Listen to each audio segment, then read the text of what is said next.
Hey everyone, it's George. Welcome back. I hope you're doing great wherever you are in the world. Today I wanted to make a quick video about the crazy prices that people are looking or having to pay if they want to fly someplace this summer for a vacation or holiday. The airline prices, just whether it be a basic economy ticket or whether it be a first class ticket, just seem to be so much higher. And I wanted to go into what some of the reasons are for that, just so you're aware of the why of what's happening. So let's get into it. The first thing that's happening is just what's going on in the world with inflation. So you have higher fuel costs that are creating a situation where so many airlines are now charging more because they're paying more for fuel based upon inflation. That's probably not going to go down or maybe even stabilize anytime soon anywhere around the world.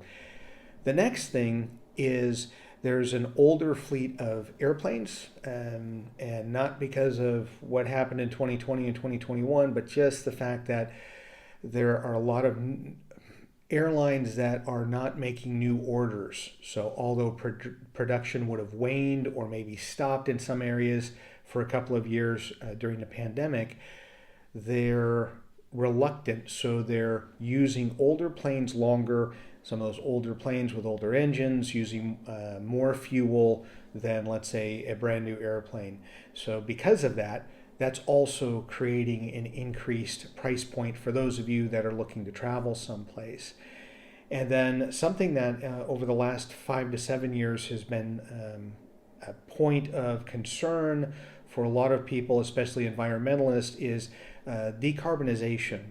And I believe the fuel is called SAF, sustainable fuel. And as airlines are looking at those options for fuel and redesigning planes, different engines or different types of systems, that is something that's an increased cost that's being tacked on to that plane ticket. So that's something to be aware of, that you may not be going, when you're looking at prices, going, why are things so high all the time here when I'm looking to go someplace? And even if you booked a trip months out in advance, when you normally would get a cheaper fare, often those fares are just as high 3 months prior as they are a month prior. And then lastly, the main and the most pragmatic reason is demand. And it really is so many people that 2020 and 2021, they could not travel, or they were limited in their traveling, especially international. I'm not talking about so much within a country, but going internationally to a foreign country.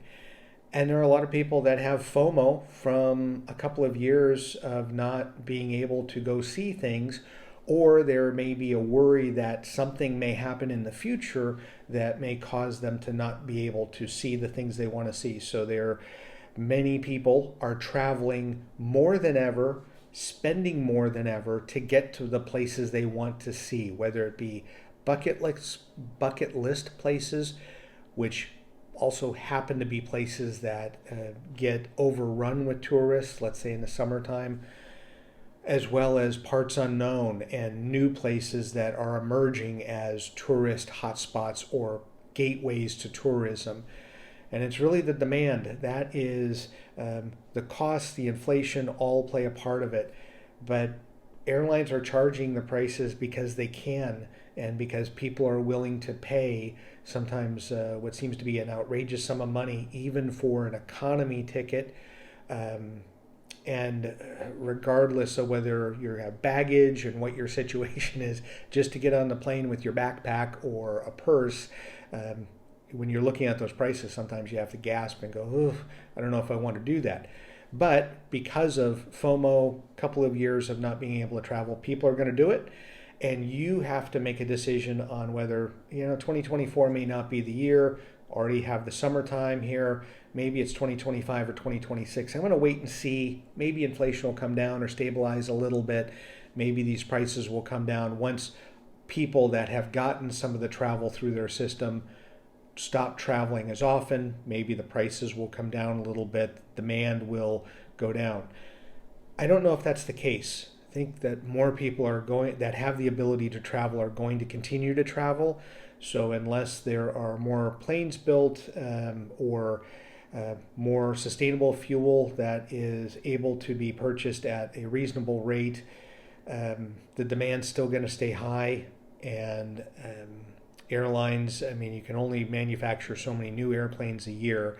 So we'll see what happens on that front. But as long as people still want to keep seeing the world, there's always going to be a demand. So I don't know if in 2 or 3 years prices are going to go down. But I wanted you to know, I had a couple of subscribers email me talking about how outrageous they felt the prices were coming from North America to Europe for a trip.